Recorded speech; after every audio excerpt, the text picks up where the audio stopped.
Assalamualaikum warahmatullahi wabarakatuh. Selamat pagi dan salam sejahtera bagi kita semua. Perkenalkan, nama saya Ari Kiswanto Kennedy, dosen pendidikan guru sekolah dasar Fakultas Keguruan dan Ilmu Pendidikan Universitas Samudra. Sebagai bentuk dokumen PDD UKT-PT bidang pengajaran, pada kesempatan ini saya akan mengembangkan video pembelajaran terkait mata kuliah pendidikan Sains, Teknologi, Engineering, Air, and Mathematics sekolah dasar dengan kode mata kuliah PSD 517.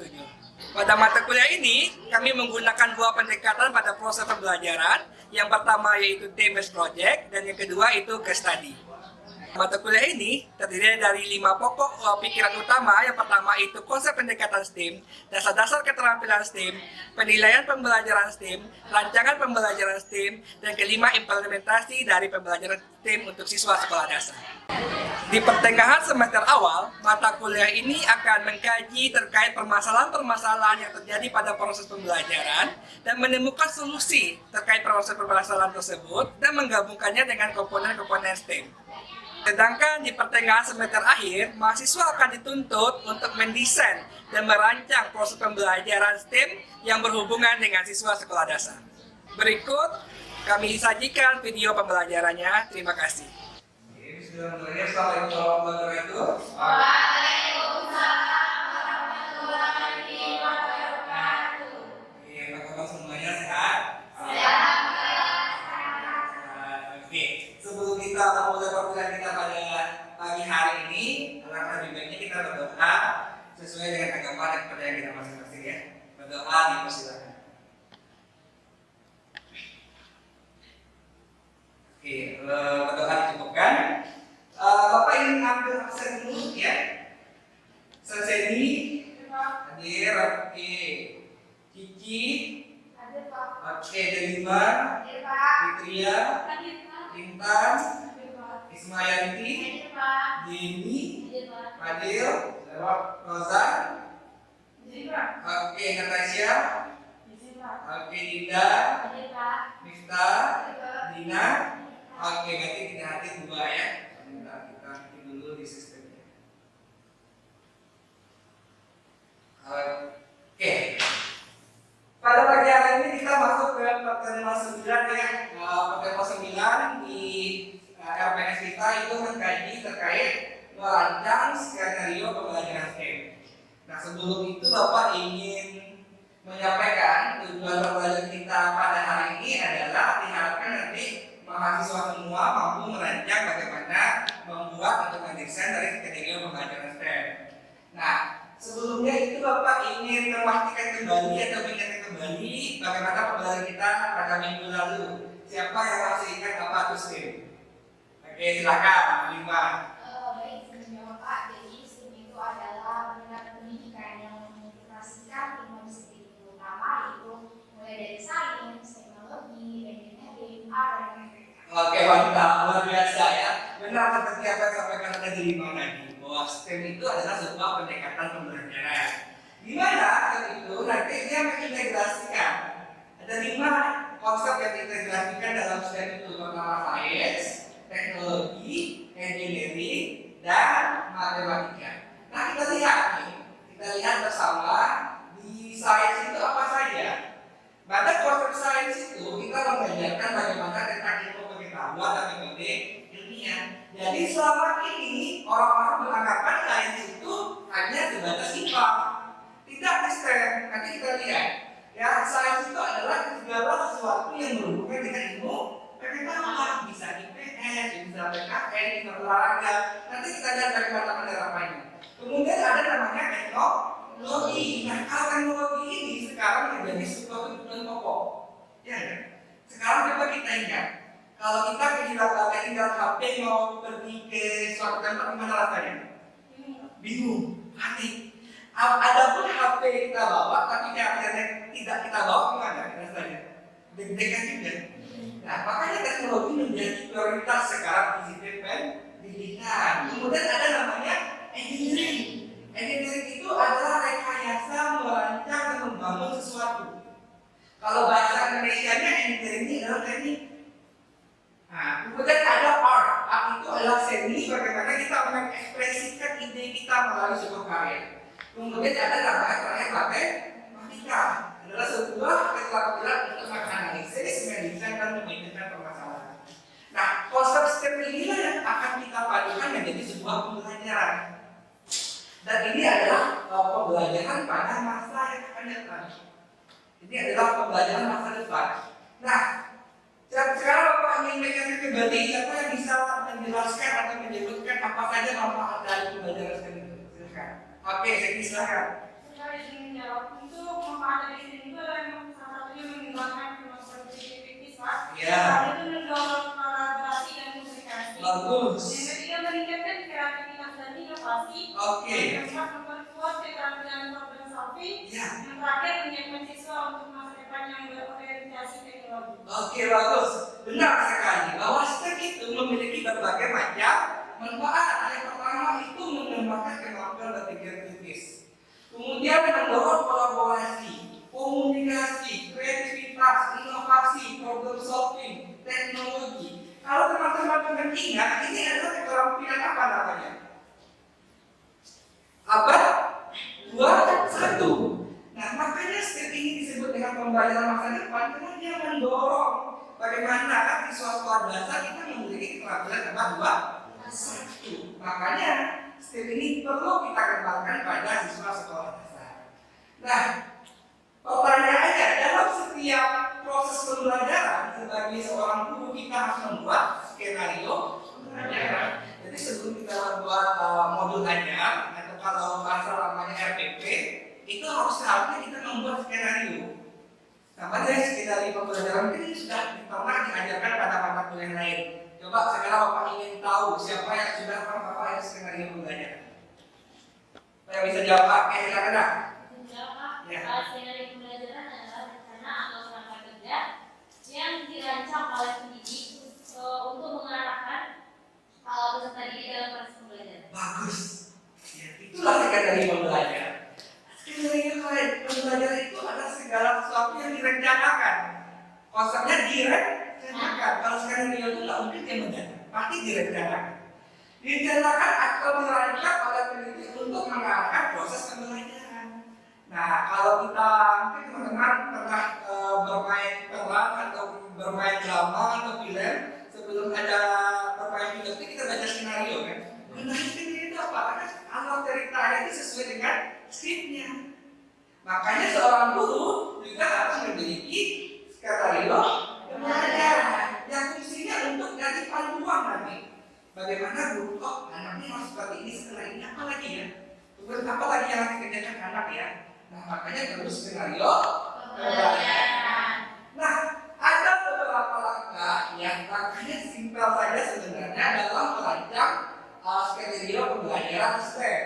Yang pertama itu kita identifikasi dulu tujuan pembelajaran. Ya, untuk identifikasi tujuan pembelajaran gampang caranya. Buka kalau di kurikulum 2013, buka kurikulum 2013. Kalau di kurikulum Merdeka buka HM33. Kita buka, kita tentukan apa tujuan pembelajaran kita. Kemudian kita pilih topik. Nah, untuk STEM ini topiknya itu kita gabung. Misalnya kalau kita lihat sekarang ada tumbuhan, kita bisa ambil topiknya tumbuhan. Nah, kemudian kita jelaskan. Kemudian kita integrasikan disiplin ilmu. Dari tumbuhan itu kira-kira apa saja ya? Kita sainsnya, teknologinya, engineeringnya, matematikanya, alamnya gitu. Kita kembangkan dari. Kemudian kita kembangkan langkah kegiatan, baru terakhir kita pada evaluasi bagaimana menilai pembelajaran tersebut. Bapak memberi topiknya namanya kalau unik ini materi kelas 2 untuk siswa kelas 2. Bapak berikan topik dari skenario ini adalah teror unik. Kenapa teror unik kita lihat ya? Kemudian tadi kita tentukan tujuan pembelajarannya. Kalau di sini Bapak ambil tujuan pembelajarannya itu adalah mendesain pengambilan kerja. Kemudian dalam pembelajaran STEM ini yang harus Bapak tekankan adalah pembelajaran STEM itu harus dekat dengan siswa, bersifat kontekstual. Siswa tidak boleh menghayal, siswa tidak boleh berimajinasi, dia harus ada di depan siswa. Makanya di dalam proses pembelajaran STEM ini diperlukan alat-alat atau bahan atau media pembelajaran yang bersifat kontekstual. Kemudian seperti apa kegiatan STEM-nya? Kita lihat Jadi ingat, tujuan pembelajaran Bapak adalah tentang matematika tadi ya. Kita lihat apakah anak mengenal belajar matematika ya? Pertama, siswa diminta secara duduk secara berkelompok. Siswa diminta secara berkelompok. Kemudian anggap ini ada berapa siswa? 4. Siswa diminta mengumpulkan semua telur di dalam wayang. Jadi ada berapa siswa? 4. Satu siswa membawa berapa telur? 3. Kita suruh dia letakkan telurnya di wayang ini. Kemudian, ya, siswa diminta untuk dihitung. Kita suruh kita itu sama-sama telur yang kamu bawa. Kita oke, semuanya hitung. 1, oke. 2, 3, 4, sampai 12. Nah, kira-kira anak belajar apa tadi? Kalau anak kelas 2, sadar nggak dia belajar menghitung tadi? Dia belajar tentang apa? Telur. Sadar nggak dia belajar matematika tadi? Dia hanya belajar tentang telur. Nah, itu prosesnya. Kita lihat. Kemudian setelah kita suruh anak menghitung telur ya, kemudian siswa diminta untuk mengisi 3 gelas air. Kan kita suruh siswa membawa gelas 3 buah tadi kan. Kita isi air. Kemudian siswa diminta untuk mengisikan air tersebut yang sudah berisi gelas tersebut yang sudah berisi air telur. Sewaktu-waktu ada telur kejadiannya seperti ini. Sewaktu-waktu ada belajar telur seperti ini. Sewaktu-waktu tentang apa? Apa materinya? Oke, Bapak pantik lagi. Ini posisi telurnya lagi ngapain? Ini? Dengan mengambang ini? Kalau di konsep ada nama IPA, ada namanya terapung, melayang, dan tenggelam. Kita telah menggunakan konsep sains dan terapung, melayang, dan tenggelam. Sadar nggak anak belajar IPA di sini? Pasti belajar tentang apa? Telur lagi. Ini rekan Bari, dia masih ingat tentang belajar tentang telur. Oke, selain konsep terapung, melayang, tenggelam, konsep apa lagi yang ada di sini? Ini ibu-ibu bilang sering nih, ayo. Ya, ibu-ibu apa yang teringat, terlintas di pikirannya kalau ini tentang ini? Ayo, dia bahasa ini. Kalau posisi telurnya terapung, tanda apa telurnya? Busuk atau sehat atau terapung? Busuk. Kalau dia tenggelam? Sehat. Berarti ini masuk ke konsep apa? Pembelajaran apa? IPA, boleh? Atau IPS, boleh tentang apa? Makanan sehat dan tidak sehat. Iya nggak? Kalau dia telur itu dia terapung, berarti telur dalam keadaan busuk. Mau makan telur busuk? Itu makanan tidak sehat.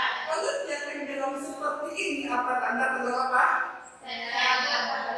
Bagus ya, telur ini. Iya, telur. Telur tadi mana telur? Nih. Ini adalah bagus. Kalau dia melayang apa? Nah, antara bagus atau tidak bagus. Kalau makanan boleh antara bagus tidak bagus. Itu maksud makanan kategori tidak sehat. Makanya telur sehat adalah telur yang posisinya ketika dikasih air dia masuk lagi. Dan banyak lagi prosesnya. Oke, kita lihat lagi konsep lainnya.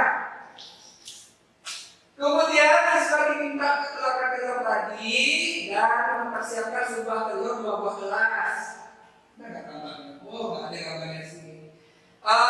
Siswa diminta mainkan, udah kita keluarkan tadi. Kita kasih 2 gelas. Gelas pertama kita kasih garam. Gelas yang kedua air biasa. Kita masukkan telur tadi yang sehat ya. Kira-kira posisi telur dengan gelas yang dikasih garam dengan gelas air biasa sama nggak? Bagaimana posisinya kira-kira? Kalau yang di atas yang dikasih garam bukan posisinya. Agak ngambang. Kalau air biasa dia kira-kira konsep apa? Tadi itu siapa? Fisika tentang apa itu? Ayo, massa jenis. Kalau kalian dulu belajar massa jenis kelas berapa? SMA. Loh, kok SMP? Kan SMA? SMP. Sekarang anak-anak dulu udah tahu yang massa jenis itu. Ternyata air garam memiliki massa jenis yang berbeda dengan air biasa. Belajar apa tadi itu? Fisika, sains lagi. Sadar nggak beliau belajar fisika atau sains? Pasti belajar tentang oke, sip. Bapak sampai ada gambarnya ini.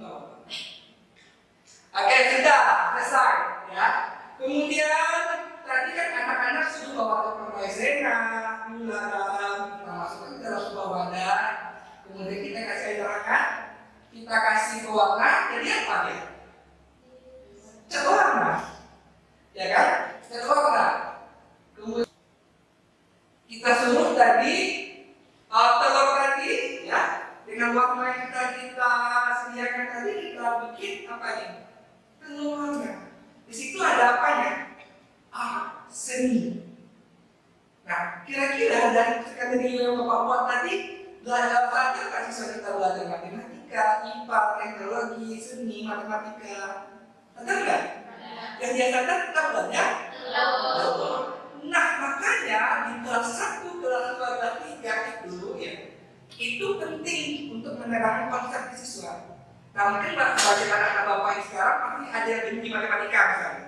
Nah, kenapa terjadinya benci matematika tadi? Kan tadi kelas 2 sudah suruh hafal kali-kali. Perkalian kan? Seharusnya nggak boleh menghafal, ada tekniknya. Kalau seperti ini, guru kelas 1, 2, 3 mengajarkan gimana? Nah, kita mengajarkan ini saja harus 1 hari menyenangkan, guru tidak capek, siswa aktif, tujuan pembelajaran tercapai. Maka pembelajaran STEM itu penting untuk siswa sekolah dasar. Nanti kan nanti adik-adik, yuk enggak kita menghafal perkalian, kita stres mereka. Makanya banyak orang yang benci matematika itu kenapa? Karena di dasarnya itu mereka ditekan. Segala yang mereka tekan itu atau dipaksakan itu sebenarnya nggak baik. Iya, sampai sekarang masih banyak yang bilang kasih matematika kan. Nah, karena itu, makanya guru SD perlu untuk mengakali bagaimana pembelajaran matematika dan lagi itu lebih menyenangkan. Oke, ada lagi yang ditanyakan? Oke, kalau begitu kita duduk berkelompok seperti kelompok biasa. Anak-anak Bapak silakan buat skenario pembelajaran sekarang sama kelompoknya. Materi yang dipilih merupakan materi yang belajar di sekolah dasar bebas maupun 2013 maupun kurikulum merdeka. Silakan duduk secara berkelompok ya. Buatnya itu boleh di Word, boleh di PPT, boleh di Canva, terserah ya. Mungkin teman-teman keluarkan semua aplikasinya ya. Oke, silakan duduk berkelompok boleh.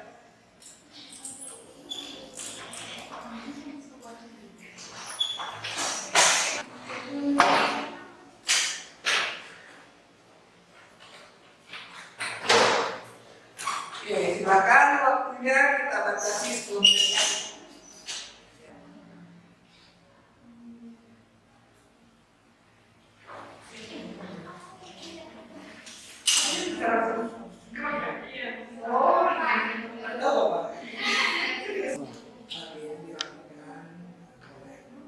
Gambarnya sedikit, pikirkan kayaknya ngerawat itu. Oke, sudah 1 menit teman-teman, kita lanjut ke tahap presentasi ya, hasil dari proyeknya luar biasa ya diskusinya. Yang pertama dulu Bapak siapa? Bapak satu dulu ya. Oke, mau pakai Bismillahirrahmanirrahim. Assalamualaikum warahmatullahi wabarakatuh. Terima kasih Bapak dan teman-teman semua. Izinkan saya perwakilan dari kelompok 1 untuk menyampaikan hasil diskusi kami tentang skenario tentang STEM ini. Nah, di mana tujuannya adalah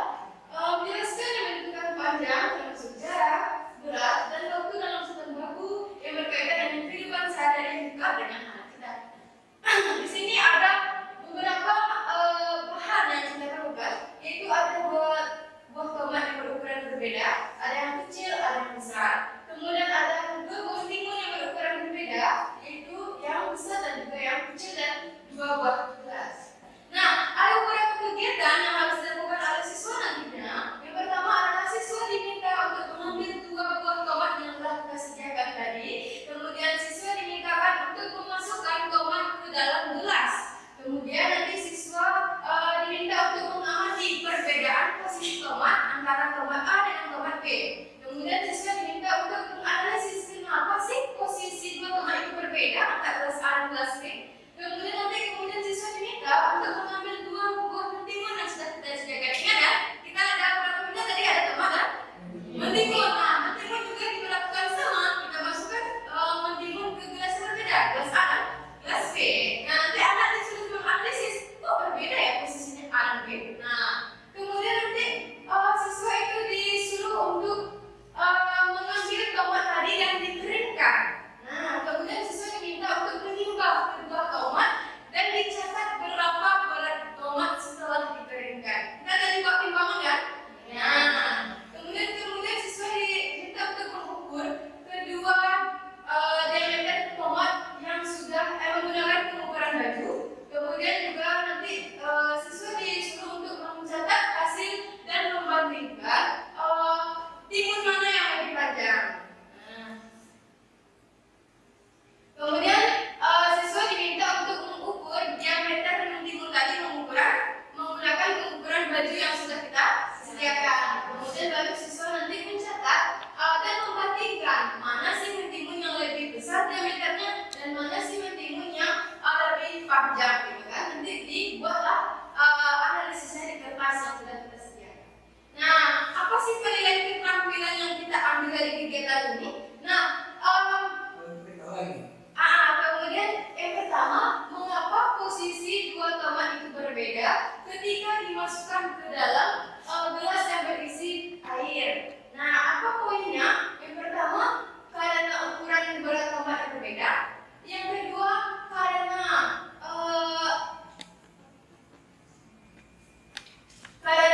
ukuran tomat yang berbeda. Atau yang ketiga, karena gelas yang berbeda. Nah, apa sih jawabannya?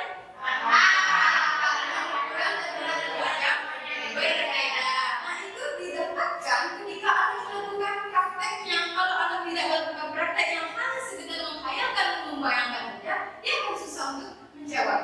Dan ada kemandirian, ada penelitian dan kebersihan, dan kreativitas. Nanti seluruh nilainya akan ditotalkan dikali berapa nilainya? Dikali 12, dikali 100, dan itulah sikap atau skor yang didapatkan. Nah, mungkin wassalamualaikum warahmatullahi wabarakatuh.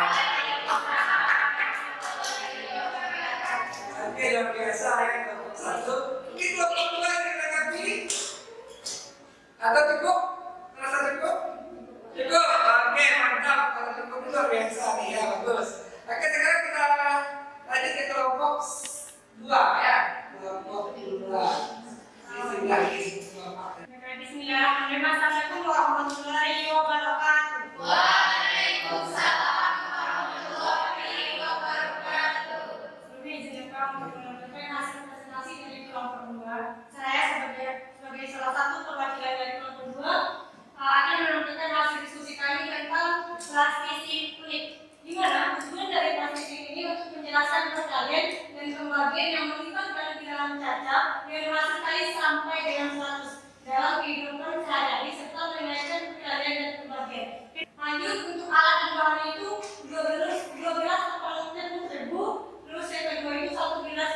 Selanjutnya nanti ada juga tentang penampilan keterampilan, yaitu di mana ada mengukur bahan yang tepat, mengaduknya, menambah warna, gimana nanti kita melihat keterampilan anak-anak itu melakukan praktek yang kita amalkan. Selain itu ada juga tentang penilaian sikap, di mana kita menilai bagaimana kerjasama anak-anak tersebut dengan teman-temannya, apakah mereka saling membantu, apa ada yang malas atau yang enggak nantinya kan. Terus kita lihat mereka tetap menjalankan tugas di kelompok itu mandiri atau enggak. Terus ada juga tentang keterisian dan kebersihan. Jadi kita mandiri, bersih nggak kerjaannya. Itulah yang kita nilai, kita beri skor. Mungkin itu saja yang bisa kami sampaikan dari kelompok 2. Mohon maaf jika ada kesalahan. Saya tutup dengan assalamualaikum warahmatullahi wabarakatuh. Ini sudah selesai presentasi kelompok 2, luar biasa ya. Ada yang ingin tanyakan kelompok 2 nggak? Hah? Bro ya? Oke. Nah, terlihat dari penyajian kelompok 1 dan kelompok 2 tadi, itu anak-anak Bapak sudah bisa dikatakan mampu ya merancang skenario pembelajaran. Nah, dari situ kita dapat ambil kesimpulan dalam merancang skenario pembelajaran itu ada beberapa langkah. Yang pertama tadi apa? Tentukan tujuan pembelajaran, tentukan topik, tentukan langkah kegiatannya, tentukan bagaimana kita memadukan sistemnya. Terakhir baru kita sajikan penilaian. Sebenarnya skenario pembelajaran 5 itu tadi itu tidak hanya untuk STEM saja, untuk mata pembelajaran juga bisa kita gunakan. Oke, selama proses pembelajaran tadi ada yang ditanyakan nggak? Tidak, ada sudah cukup paham ya? Paham. Biasa paham ya? Oke, kalau telah paham, nanti Bapak perlu menguji kepahamannya ya. Sekarang silakan duduk lagi yang rapi ya. Silakan keluarkan HP-nya teman-teman. Scan laptop ini ada kuis yang Bapak sajikan di sana. Ya, silakan teman-teman scan laptopnya. Kalau yang tidak terdaftar dari belakang boleh ke depan, ya, untuk scan laptopnya. Di bagian bagaimana Bapak ingin memastikan sejauh mana kemampuan teman-teman jadi dalam merancang skenario pembelajaran sebenarnya. Silakan dikerjakan, ya, silakan dikerjakan aja. Oke, waktunya hanya 5 menit ya.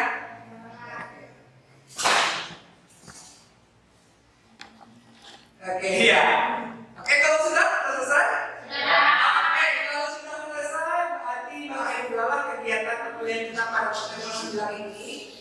Untuk pertemuan kedepannya, pertemuan 10 minggu depan, Bapak tugaskan anak-anak Bapak membuat skenario pembelajaran per individu. Ya, per individu, tidak berkelompok lagi. Bebas boleh menggunakan Word, PPT maupun Canva. Ya, terserah yang penting kreativitas mungkin. Ada yang ditanyakan? Tidak. Sebelum kita tutup perkuliahan kita pada siang hari ini, udah siang ya. Kita ucapkan alhamdulillahirabbil alamin. Kita tutup dengan wabillahi taufiq wal hidayah. Wassalamualaikum warahmatullahi wabarakatuh. Waalaikumsalam warahmatullahi wabarakatuh. Demikianlah video pembelajaran terkait PDD UKT-PT bidang pengajaran. Saya ucapkan terima kasih. Wabillahi taufiq wal hidayah. Wassalamualaikum warahmatullahi wabarakatuh.